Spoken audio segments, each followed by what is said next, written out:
Thank you all for joining the monthly MIDAS webinar. I'm Harry Hawkeiser, Director of the MIDAS Coordination Center, and I'm really glad to see you here today. Our speaker today is Dr. Anuj Mubayi from IQVIA, who's going to talk to us about societal and healthcare value creation. And I will, with that brief introduction, hand it over to Dr. Mubayi and let him take it from there. Thank you, Professor, for your kind introduction and also giving me opportunity to talk with the MIDAS network. So greetings to everyone. Good morning, and maybe if you are joining remotely from internationally, so the greetings to all of you. So, first of all, I'm currently working in a real-world solution team where we do health economics modeling at the IQVIA. And IQVIA is a healthcare consulting firm, one of the largest in the US, actually internationally. And we work on, of course, disease dynamics that MIDAS focus has been, but also work an extra layer on top of it, the economic value of interventions, diagnostic tests, treatments, drugs, therapies, different type of healthcare technologies. I'm also associated with Center for Collaborative Studies in Mathematical Biology at Illinois State University. And also recently I've been part of a Kalam Institute of Health Technology, which is a Government of India initiative, and for designing policies related to medical technologies. So, today I thought what would be the best thing to talk about it. So I think we see, I've been part of few MIDAS talk, and many of the talks have focused on infectious disease modeling, and my area is also infectious disease modeling. But I wanted to give a different flavor, and I think some things that I do in my current work is computing value. And the value for something, value for intervention, for example. And I think the word value is a very general word, and I think it has different meanings in different minds, but we do it on a regular basis, so we end up quantifying the meaning of the value for various things. So I'll talking about so I'll be going over my background, my experiences in different projects, whether it is training, whether it is research, whether it is teaching, mentoring that I have done in the past, and how that has generated value for me, for society, for research community. And I will be giving some example through that journey of my background. So today's outline would be roughly, I will be first discussing on the definition. What is the meaning of value? How do we create the value? How do we capture it? How the value is lost, for example. And then I'll be going into how the values were created for me in my career, how value in a different sense by generating evidence that my work has created values. And in my research, how is the modeling output, disease modeling output is providing us different types of value, created a different types of values. And in the very end, I will also talk about, I used to run a program which was summer research program and for undergraduates, and REU program, research experience for undergraduate. And so, by the way, I was a faculty at Arizona State University before joining IQVIA.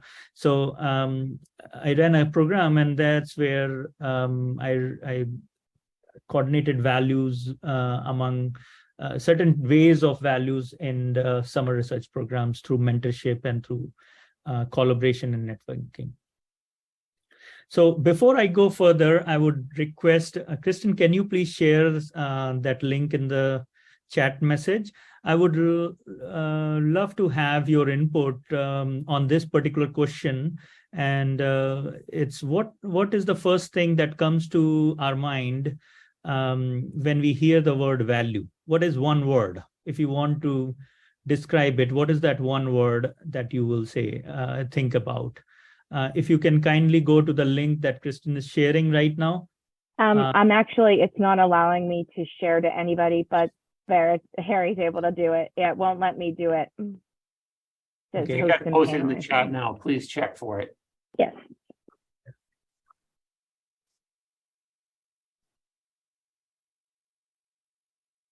Because I will going to see the responses as the people will going to social importance. Okay.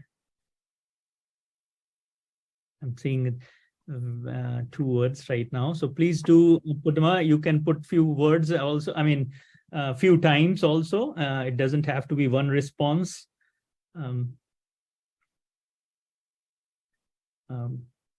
Okay. Okay, beautiful. Maybe we'll have 1 more minute just to, so the link is in the chat message. So social priorities, economical, okay, importance. Okay.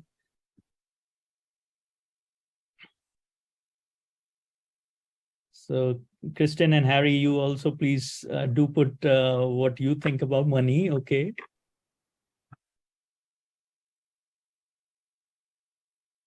Maybe 30 seconds more and see if there are more words that come into that. Okay, very nice.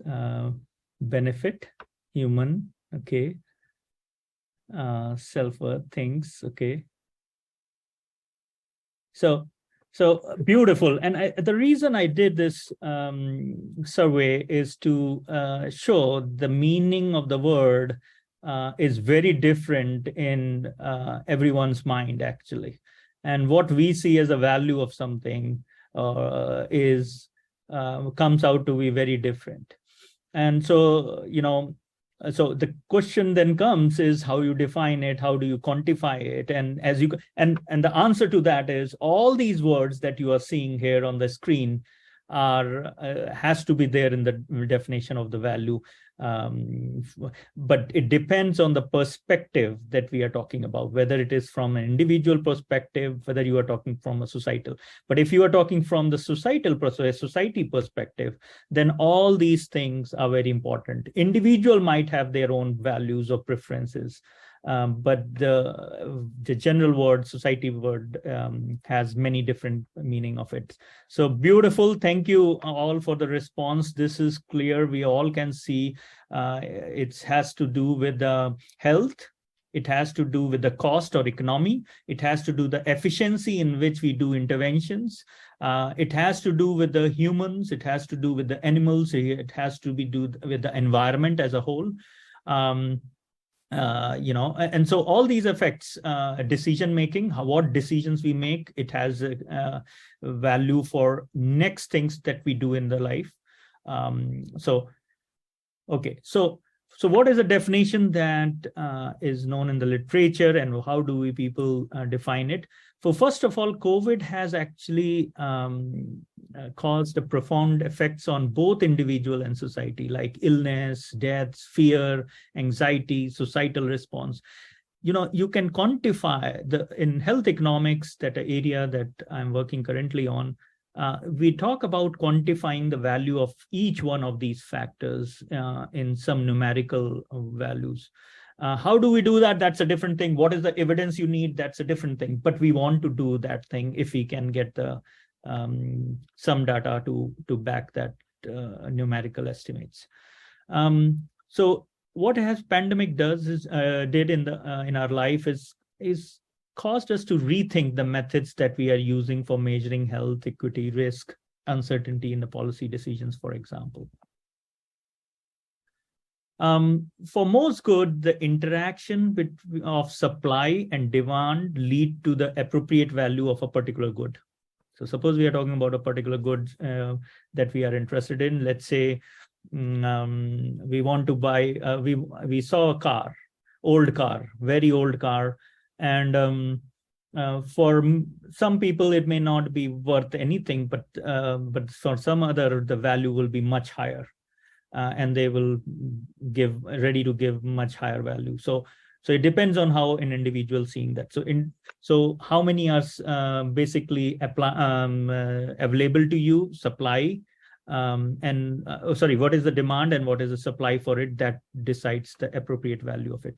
And so it's definitely a societal issues, because it measures the effect of particular intervention that extend beyond a person's own interest. So how is other people perceiving it also impact the measure. So for example, COVID vaccine, if you see the value of COVID vaccines, and basically if you talk to public health officials, that will be saying, oh, they'd save a lot of lives, it reduced hospitalization. But it has also a larger context of the value, for example, coming to economic normalcy, coming back to businesses are open now. So because of the vaccine, so there is a hidden cost associated with it, and that sometimes is what is important to create a value, to quantify the value. So when it comes to assessment of the value, there are few things especially in healthcare sector. Of course, the health of an individual or health of the population. How do you quantify that? That is a multidimensional, and that's also could be a very personal. Some people can bear less pain, whereas some people can bear high pain. So it could be individual based as well. Also as an equity, for example, amount of segregation of population along socioeconomic or racial lines. So to quantify that, and these all things can go in the assessment of value. And then social determinants of the environment in which we live in, we work in, we do all those things of the daily life comes into that. So important implication of knowing value is in guiding and allocating limited resources. We all have limited resources, so that helps in guiding those resources. Okay. So I wrote a SIAM news article few weeks ago, this year itself. And we talked about how we see in healthcare sector as a value. So there's first of all, what is this curve here looking? So here we are defining a product life. Product could be maybe a drug, particular drug. So this is a x-axis, the life of a drug, and on the y-axis is the cost and revenue. Cost in producing the drug, and revenue in selling the drug in the market and getting the money from there. So this blue curve, the goal of the healthcare companies is usually to shift this curve towards the left. So from dotted curve, they try to make it as a solid blue curve.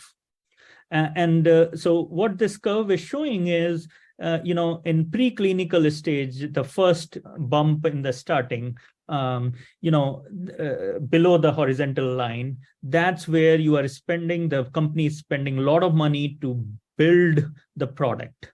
And that's a preclinical phase. And then comes the clinical phase where they are trying the drug in the clinical trials, for example, and giving it to the patients if it is satisfactory and it satisfies certain conditions. And then as it goes to the much larger population, the revenue starts to pick up and increases over next few years, and then kind of drop down because there are lots of competition in the market. There are other equivalent drugs that are now coming in the market. And eventually there is a profit period becomes literally, there is no profit literally at some point of time in the future, because drug starts to become more generic. And there are lots of low and middle income countries where this could be developed in a mass, and the patents are over by that time. So the last period is where sometimes you need to just sustain in the market, and it's important to have the drug in the market, even though you are losing, you are putting a lot of money, and there's not a lot of costs that are coming, and people are making the generic drugs for it. And the reason is that when it becomes generic, it is used in a large population, much larger population. And so it gives you an indirect value to it, and different types of implications comes out of it. So the goal of a pharmaceutical company is basically to shift this curve to the left as much as they can. And in shifting, they generate the value. So early approval from the FDA, for examples, and increase the profit. So make it higher and shift it to the left. And that's how the major goal is for many of these companies to do. So how do we compare? There's a formula for it, by the way, on this side, which is saying the value of drug is equal to quality of the drug. And what is the quality? What is the how much access of the drug is? How much adherence to the drug is? Many factors go in defining this variable called as Q, basically. And then also the health outcomes. You add the outcomes, individual patient. This is about the population characteristic or the drug characteristic in the first, and this is about patient's characteristics. Outcomes like their side effects, their adverse events are there or not, whether patient feel comfortable in taking that thing, whether is. So there are many things that one can input there, and you add it with this Q and O, and that becomes the numerator of the formula, which computes the value of a drug. And denominator is all the cost.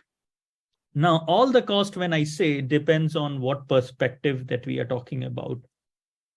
For example, the perspective could be of a society as a whole. Then you would have different medical cost. You could have infrastructure cost. You could also have productivity lost due to person being sick and not able to work, for example. So those costs can go in that. But you could also have cost associated with payers, for example, insurance company, or perspective of providers such as hospitals, clinics, in their perspective. And these denominator and as well as the numerator changes according to the perspective that you are talking about.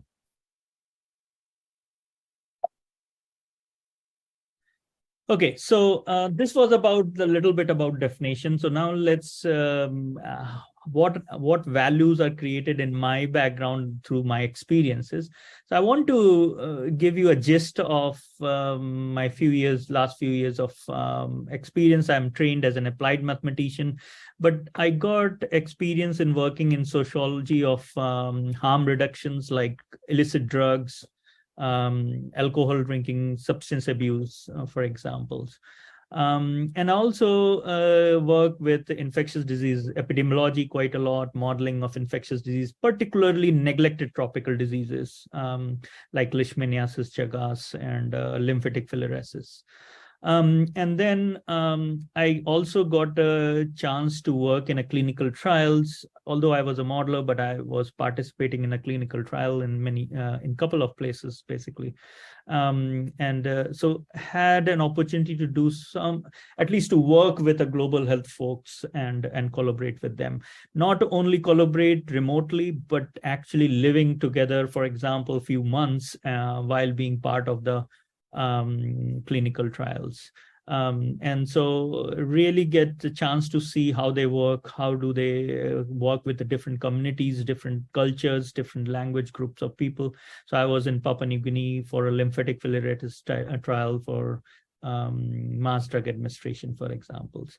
And now I am working in a company which is a health economics company. So truly a very wide variety of experience that I have got. Now, for my understanding, I think there are two ways I see the modelers or scientists are, the specialist and the generalist. The specialist are kind of goes into very special cases of the things, problem of interest, whereas generalists look at many different features, although may not go deep into this particular aspects of the mechanism or drivers. So specialists, they are kind of little cautious. They go over only the things, special things for which the data are available, whereas generalists try to browse other areas to compute value, for which even the empirical data is unavailable, but try to pinpoint that if you ignore these aspects and that are important for dynamics of value creation, then you may have these consequences, for example. But that opens up the new door for empirical scientists to go in the field and capture some of those data that is not available earlier. So there's the benefit for both sides, but I feel I am more like a generalist, in which case I have got some experience in different areas. So, the value that is generated in me to this is I am started to understand that there is something called as participatory democracy. That means I am also simultaneously do that whatever interests me is like, for example, I want to work on a particular model, so go deep into the modeling aspect. But I also want to make sure that it is a value for suppose I'm making a model, it has a value for the for folks that I'm making this particular model, or they are interested in for decision makers of something. So it has two things. When we call it as a participatory democracy, it is an individual liking interest of a particular special case, but generalist in the sense of working with the community and working with the interdisciplinary team. And that is what I call it for myself, has generated the value in me. So I've done few studies where the value has been generated by evidence that I've collected in my work. And the evidence was not really there, or was limited there, and it ended up. So before I go into my study, I want to point out some of the companies who have turned the COVID crisis into opportunities. And they are doing a marvelous job. They have succeeded in that doing, and they have done an amazing job in doing that. And I know the challenges that comes into doing something in novel evidence generation. So, for example, this Anacity is a technology solution provider, which is actually for the gated community. It is provided to the gated community. Their product is their platform is provided to the gated communities, residential communities, and basically what they do is they collect data for different things. For example, they have cameras, they have thermometers at important junctures. They are calculating overcrowding. They are calculating temperature of an individual. They are computing many different features that are very relevant for the COVID pandemic not to spread, COVID infection not to spread. And they have been very successful in implementing these things. So this was a novel evidence generations from how do you bring out the value, because these things were already there in the market for a long time, but bringing it to the residential community so they have made this community touch free. You don't have to even touch anything, and you don't have to go into the places by default. There are ways to stop you from going places where there are potential for high risk within the residential community. So amazing platform that there was. Another thing is biobot analytics. It has been in news and the money. Now, they are doing, basically, they are trying to analyze the human waste. But the problem there they are probably would have faced is multiple sites and time points. And, in the human waste, they are trying to track the infection, COVID infection. But COVID infections are, when it is in the human waste, we don't know actually how long it will be there in the human waste, and what is the dilution level. So there are lots of difficulties. And when you do it at a different sites, you need to normalize it in some sense so that you can use it as a community level infection, to quantify the community level infection. So this is a lot of work and a lot of innovation that is needed in doing something like that. And they have been quite good in some of these things. And they are tracking many things like other substances, for example, opioids. This another one is Care, and they uses the medical documents. This is a platform that they have given to, and they are collecting documents, the data on a various end as well. But the one important thing is they are bringing the complex medical data. One of the problems that we face is our medical bills are very complex and very sometimes could be confusing, especially for people who are non-medical people. And so they are provide different graphs, different analytics to simplify the data. And maybe that this might be there in some companies before, but somehow they have been very successful in doing it promptly and successfully for after COVID. To understand how is the value created in our daily life on various projects that we do, one thing is to start thinking about how things can get failed in spite of a lot of resources available to us. So I want to give an example of a big tech companies that have failed in the healthcare. So healthcare industry is huge, by the way, and it continues to grow, $4 trillion market. But despite of that, in last decade, there are few companies that are failed drastically. Like Google Health division is disbanded. Apple used to have an health habit app. It has to scale it back. IBM Watson used to have AI data analytics platform 10 years ago. I mean, they're thinking about, and it is sold off. Amazon with Chase and Berkshire Hathaway, they used to have something called as Heaven Health, that is disbanded. These are all big companies, the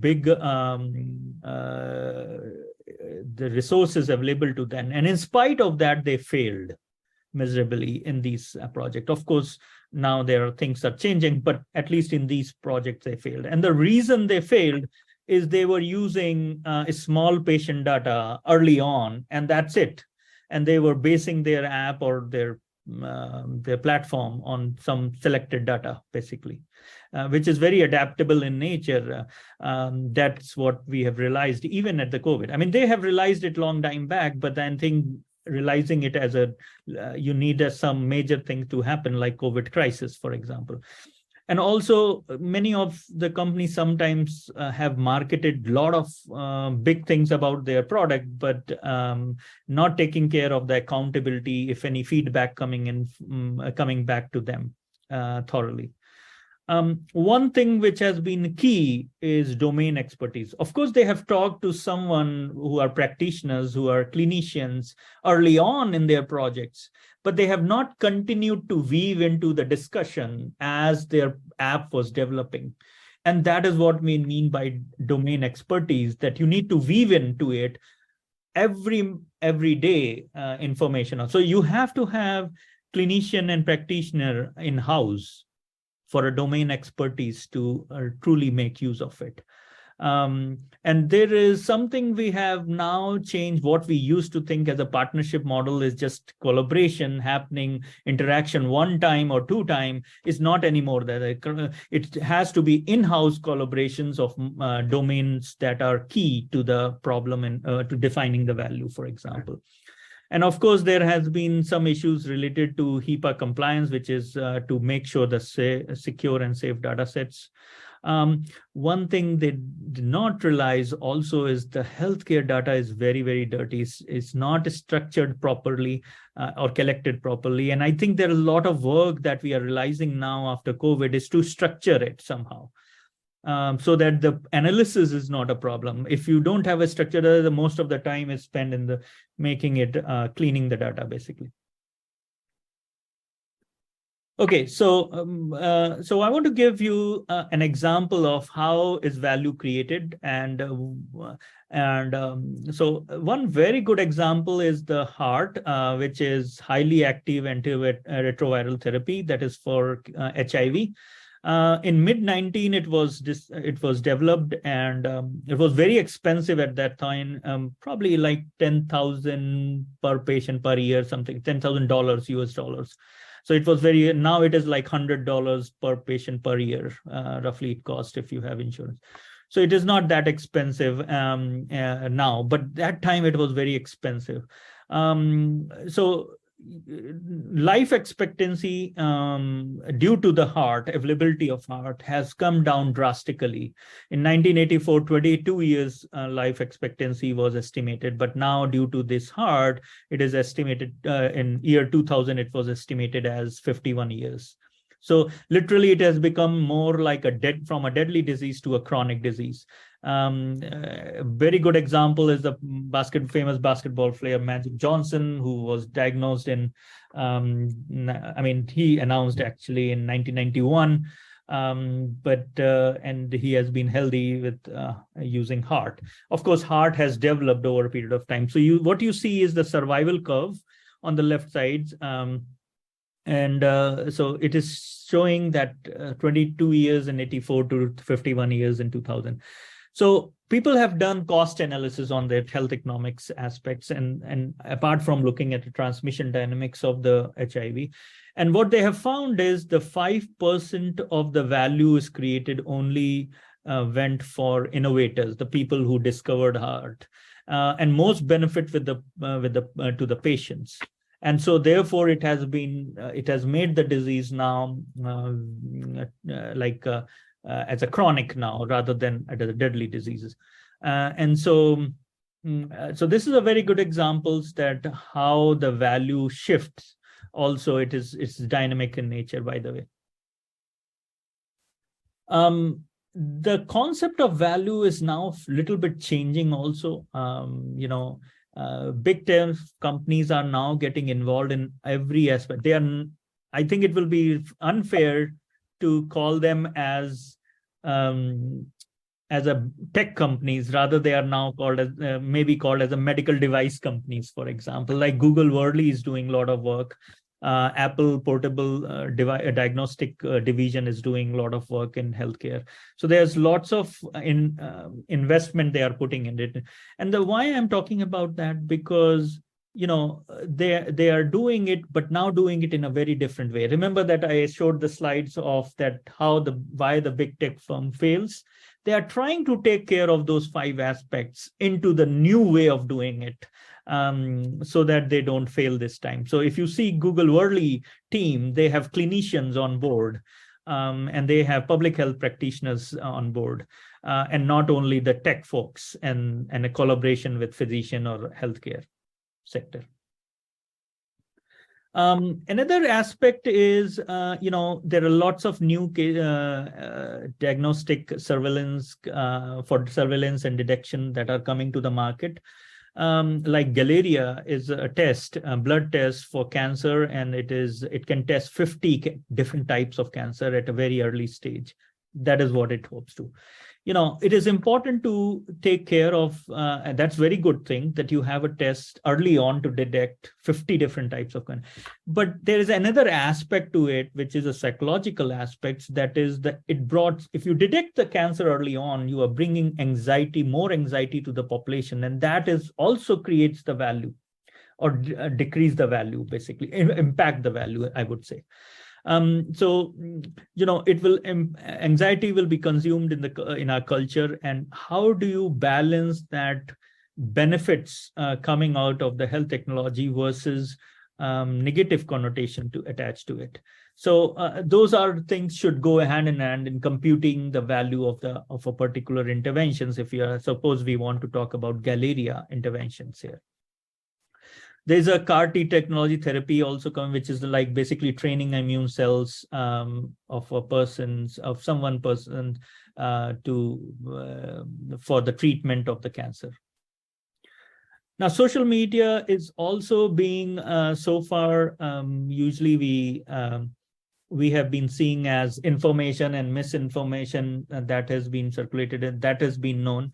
But what it is now being used to empower patients of informing about how to use certain things, or some kind of information that for them it may not be ready. So directing the information to the right audience and empowering patients quickly on is also they are trying to for social media. So how do you see that? So that is the value now coming as how do you empower the social media to cater those patients? One of the a lot of work we do is on rare diseases. There are, of course, there are chronic disease that are there, cancer, oncologies, treatments, diagnostic test, cardiological drugs, for example. But there is rare disease is a lot of work people have been doing. There are 7,000 approximately, only 5% have the FDA approved drug. And that is the reason why a lot of work has also been. But since it is rare, there is a small population that are there. So there are lots of issues with that. So basically the sample size, sometimes you will unable to get it. So how do you generate the value? How do you quantify the value if your size of the sample is very low, the implications coming out of that sample is low? And the second thing is not only the clinical efficacy that is less quantified, but also, the person who's the pharmaceutical company who's making the product for a rare disease don't have to see the benefit coming out in a long run. I have to see the revenue. You saw the revenue curve going on the top, which I was showing earlier. So it's not only the clinical, but market share, for example, in a long run is very important for some discovery to happen in this area, new interventions to come into the market in the real. So because of the small size, small number of patients, both cases suffer in some sense. So creating the value is much harder in doing something like that. So just to give you an example, there's a medicine that comes out for spinal muscular atrophy. That's one of the rare disease. Its name is Zolexma. That's a treatment. It's a one dose given to a child, and it has to be given before a certain age group, but otherwise it will not be effective. But and it could do wonders in the person's life. But it costs like $2.1 million US. At least few months ago, it costed $2.1 million, which is a huge, massive amount of money. So it depends on who wants to use that one for that massive amount. And there has to be some mechanisms of creating the value or showing the value in a much more societal perspective for it to be useful in that regard and support to come out in a multiple dimension. Okay, so my apologies, I'm moving from many different topics, like from infectious disease to healthcare and to like pharmaceutical industries as well. So the modeling values creation at various scale for policy disease. There's different scales that we do modeling for knowing this. So disease dynamics, of course, then we have a layer of economics cost. And also, this is a layer of population behavior that we are realizing from disease dynamics. The population behavior is important to quantifying the transmission rate, for examples.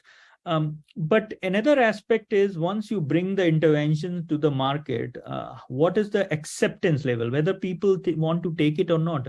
It's not that you show the clinical efficacy and the cost and the people are ready to take it. There has to be a population acceptance that should come into picture.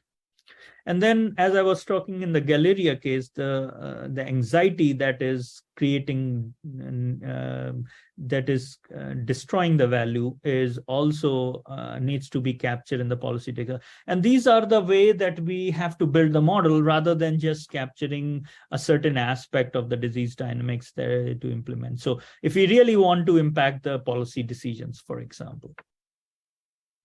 So, a few years ago, like 7 years, 8 years ago, I think we worked in Chicago, and this work was on high school dropout rates. And again, we are talking about evidence generation in my research work, and I don't want to forget about the timing. So let me see if I'm not. I'm okay with the time, right? Kristen, Harry? Yes. Just one- No, you're Yeah. fine. You're fine. So this high school, the dynamics of why students drop out, and there is this Bashir. He was my graduate student, and he was a teacher at in one of the high school in Chicago, and in South Chicago, which is he was seeing in that area there's high dropout rates, and so he wanted to be he was concerned about why is this dropout. So we use these dynamical tools to study that thing, and this was kind of highlighted in the press, also in the BBC, for example. They after our publication, they kind of highly shared this news also for that. So the idea was, how do we study the high school dropout rate? So we actually did, the first time we created, we are trained as a mathematicians, for example. I'm trained as a mathematician and I was in the math department, but it was, we carried out social surveys there with the help of social scientists. So we generated our own social survey for a high school kids, and the teachers in this high school that he was a teacher at. Bashir was a teacher. And we collected the data to parameterize these dynamical models. So we were looking at various factors, like, for example, school factors. We were also looking at parental factors. We were looking at individual factors in the models. And, one of the main part that it highlighted, parental guidance is very, very important. There is a lot of single parents, basically, how regressively parental guidance is there in a student's life, in a high school student life. And that was a key. But the peer influence was overpowering parental guidance. And I think peer influence, high peer influence was creating, shifting the balance from more on a parental guidance than, peer influence turned out to be an important integrant in the high school dropout rate. So quite an SIAM article, SIAM News also basically highlighted this, our work in this thing. Another where we collected evidence was on mass killings and school shootings. Here we took work. These data are not available easily, and so we had gone onto newspapers. We have gone into some websites where we could find news article, and we kind of collected this data to extract the value what we were looking at. So basically, we wanted to see, my background was infectious diseases. Contagion process was very important in the infection to spread. So same idea, we wanted to see if there is any incident happened of mass killing and school shooting. There's a huge hype in media. And that, all channels are showing and a big, most of the time. And so the question that we wanted to look at, if there is any contagion effect of a next occurrence of an event. And so, the value comes from not only finding out the data, collecting the data in a right way, but also come from what methods to use for it. Now, methods that I worked initially was dynamical system, partial differential, ordinary differential equations, stochastic process. But here, standard stochastic process. But here we use Hawkeye point process, which is basically a sum of exponential decay process. And basically what it's saying is, as soon as the media attention events happen, there is a media attention, and the media attentions goes down exponentially until the next media attentions comes into pictures, and so on and so forth. So from that, we wanted to extract how much is the contagion impact. So for example, on an average, what we found is temporary, there are 13 days of this probability of inciting the next event last for approximately 13 days. And at least it incites at least 0.3 new incidents. So quite interesting work in that regard. It's got into press also, like Morgan Freeman's show. We were on Morgan Freeman's show through the wormhole. They talked about this thing for a good amount of time, and they had us on the channel as well. So now I want to shift my gears from evidence. So the example that you saw from my work is from how I generated evidence for quantifying the value for different things here. But in the research also, which is where we did not calculated evidence firsthand.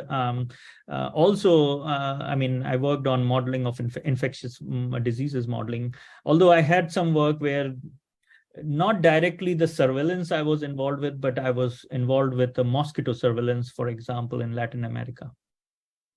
So I want to highlight primarily last 2 decades of infectious disease modeling. I mean, infectious disease modeling goes back long back. I mean, in some sense linked with John Grant, which is called the father of demography. Basically, he used a simple structured the mortality data from the city into categorized as based on diseases. And then this, which was 1600, and the 1900 was Ronald Ross, talked about malaria transmission cycle, and he is very important in person for someone to know infectious disease modeling should know about Ronald Ross in that. And his students talked about threshold behavior, and compartmental model description starts to pop up in that. But I want to highlight last 2 decades, which is in 2000. There are 3 main things that comes to the limelight. It's very important from a modeling perspective, what I see it. Again, there are other things that has happened in last 2 decades, but these 3 things is very, very key that I see. First is a foot-mouth disease, which is 2001, 2003. Epidemic was captured before that also, but I think it was the first regular integration of empirical evidence and modeling efforts going hand in hand in taking an informed decision. Although it was the first examples, so how many animals needs to be killed was decided. That was the interventions, and modeling was heavily used along with the evidence from the field. Before that, there was less of evidence was used and more direct evidence was used. But here was the first example in the last 2 days. Now, in early 2000, there's many things happened. There was a 9/11 attack. There was anthrax attack. There was of course, influenza outbreak was going on a regular basis, and that SARS-1 was also there. So US government has established basically at that time preparedness task force, and that task force, the constituents of that task force actually helped.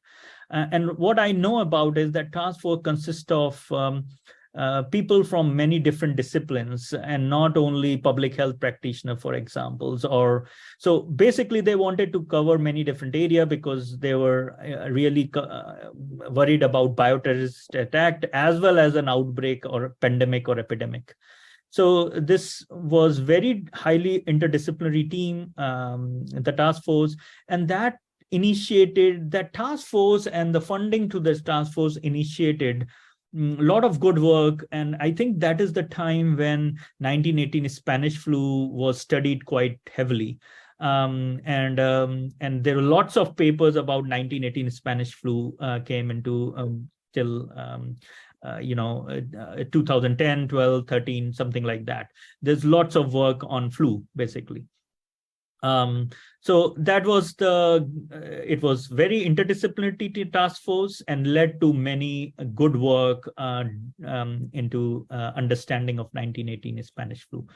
Now, flu forecasting also started to be in 2013 onwards. Now, why I mention this thing is because that is the time ensemble techniques, like many different models using to focus, begin to pick up in large scale.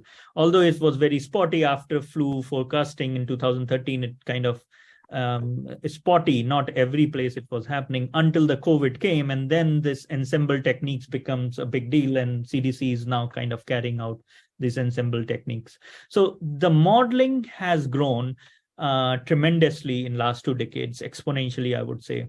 And evidence gathering on a regular basis and data-driven practices are becoming a key lately.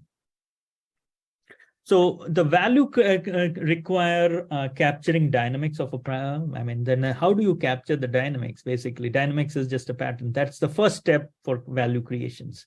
So the first step is like, what models do you use, basically? So you look at the trend. And simple, the Ross McDonald models are basically recurrent epidemics, which are damned in nature. That is what is created. But now there's other things that we are understanding from some studies for the COVID. For example, social behavior capturing. You see the blue curve. This is social activity. If we capture the social activity in a more proper sense, then it will capture the data much better. The blue curve is capturing the data, but typical standard SIR model is kind of overestimate the burden of the disease, for example. And also another thing, the mobility patterns and diffusion of the populations are also key in capturing. So as we know, standard SIR models have damped oscillations. But if you have rebounds of it with a smaller peak and then higher peak, how do you capture the mobility and the diffusion can generate some? These are the mechanisms that might generate these things. I'm sure there will be other, but these are some of the things that. And also this work that is where the shoulders in the outbreaks, the patterns in the shoulder-like phenomena in the patterns of the disease could be generated from the fear of the population that is going on. But these are behavior aspects that could be also captured in it. So another example that I want to give is, during COVID, there was rapid molecular test was coming in the market. And one of the work that we did was to quickly wanted to understand the economic value of how better is the rapid molecular test as compared to the PCR test. So rapid molecular test is basically quick, but the problem with rapid molecular, it has a low sensitivity and specificity as compared to the PCR. PCR is very good, but was taking at that time longer time, 2-3 days, basically. So here, typically what we were, usually the dynamics is important here. We were trying to capture the dynamics of that is in the community of the infection is spread, as well in the hospital settings the infection is spread. And point of care testing means there's a chat.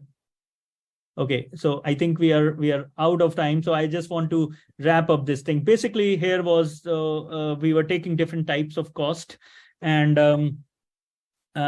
what we found here is that PCR, the rapid molecular test is better, provided you capture the dynamics well in the hospital settings, and also the wait time in the PCR test is less than 2 days. So very important implications from the work. I think I will skip this work and also this works. So I want to show the mentorship through the mentorship. I was involved with these 2 programs here. One is the Mathematical Theoretical Biology Institute, and we did number of things there, and it has been amazing programs. And it was initiated by Dr. Carlos Castillo Chavez in 1996. I was a director of this program also for a number of years. And one thing that we were using is a flipped hierarchy, because the research question was coming from students, and we were just guiding and shaping it into the scientific work. And therefore the mentors were also like students, because it was not necessarily in my area that students come out with an idea. So it was, we called it as a flipped hierarchy, and that was very important thing. And this other program, National Alliance of Doctoral Study, founded by Philip Kutzko, and one of the things he's developed is a community of mentors and scholars, which are continuously creating values for other community members, the new generations of scientists. So the very important point, I want to end here with this highlight here. It has challenge. COVID has highlighted the challenge. The partnership model is very important. We should not be married with a type of model or data set. Simple, but a data-driven practical framework generates much higher value, basically. Handling of uncertainty is a central concern for the value creations. And building community for the new generation scientist is value generation for the new generation of scientists. So I'll want to end here. Thank you very much for giving me time and listening patiently. I'm open for questions. Great, thank you for an interesting talk. I'm going to throw out one quick question here, and I don't see any others at the moment, but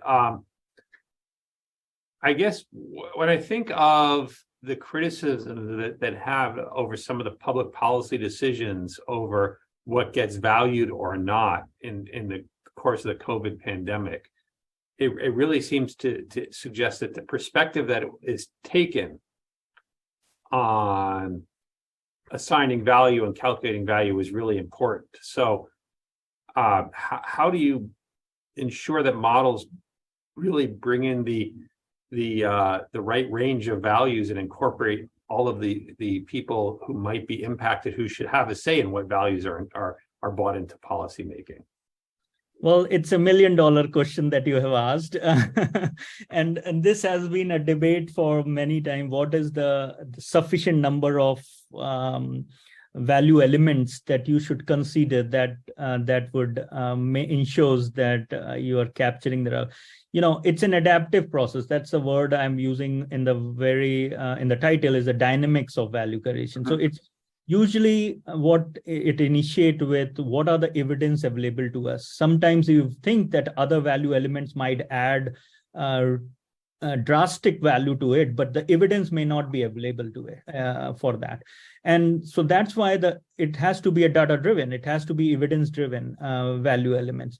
You can highlight what it will do if a certain value element is not incorporated, and to what extent the value will be underestimated, for example.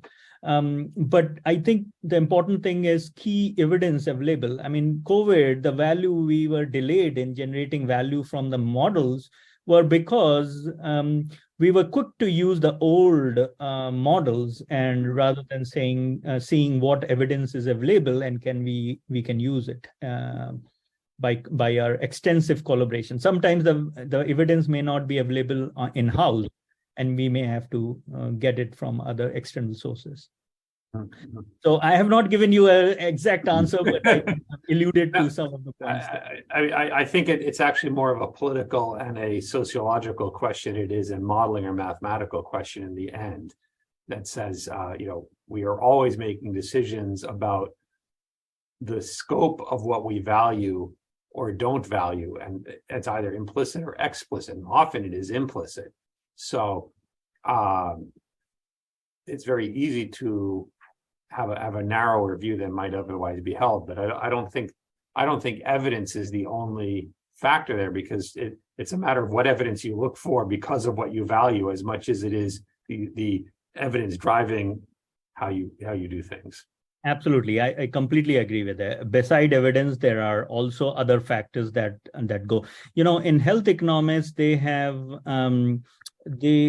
designed something called as value flowers. So they are describing certain elements of the value flowers that constitutes the value from their perspective. And one of them is funding decisions. I mean, there are many sources of that. So, but the point here is that, in those value flower, there are like 16, 17 of the value elements, but only 4 or 5 of them we typically use on a regular basis. Right. Okay, well, we're a couple minutes after the hour, so I think we should probably wrap up. We do have, let's see, one quick question, perhaps. How can we incorporate costs and revenue into the mathematical models? Can you give a real quick answer to that? Sure. I mean, actually, it is the way it models typically is that you have a transmission dynamics models, and then you have different disease stages. You find the unit cost in those disease unit cost. How do you calculate the cost? That's a different things because you cost could have many components in itself. But basically, unit cost of 1 person cost of doing certain intervention, you multiply with the total number of people in each infection stages, and that simple way of incorporating the cost structure. So it is an added layer on top of the transmission dynamics models, basically. Okay, great. Thank you. And thank you, Dr. Mubayi, for an interesting talk and a different perspective on these modeling questions. I think we're not having a MIDAS webinar in December because of the holiday season, so we will see you hopefully all back in January at the next one. Thank you all. Thank you, Dr. No, hey, we do have a webinar in December. Oh, we do? Is that December 9th? No, we have that special one December 9th, and then we will have one on December 16th. Okay, thank you, Kristen. Sure. We'll be putting those announcements out in the MIDAS Weekly Update. Mm-hmm. Take care, everyone. Thank you. Bye.